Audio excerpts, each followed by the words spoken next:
Review কেমন? আমি বলি তুমি বলবো? আমি বলি ভাই মশলা লাগবে আরেকটা। রিভিউ আমি একদম ভালো দেবো। হ্যাঁ বল। আমি জানতাম ভাই, আমি ওই জন্য এই মালটার জন্য অপমান করছি সবাই, এই মালটার জন্য এসেছি, এই মালটার জন্য আগেরবারে আমি আর তুই কিভাবে খেয়ে নিই, আগেরবারে ঝাল ছিল, ভালো লাগছিল, কিন্তু এবারে একদম জগন্নাথ কেমন একটা ঘুরের মতো। গিয়ে বলবো একটু মশলা দেওয়া যাক আমাকে পিটিয়ে।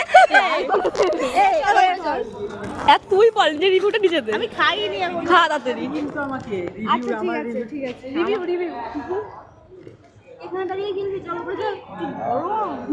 গরম কোথায় করে খাচ্ছে দেখ, এও খাজা জঘন্য অসভ্য কেন তুমি এত? আমি ভেবে বকবক করিস লাইভ করে আর এর বক্তব্য আলাদা, একটু বল তোর বক্তব্য।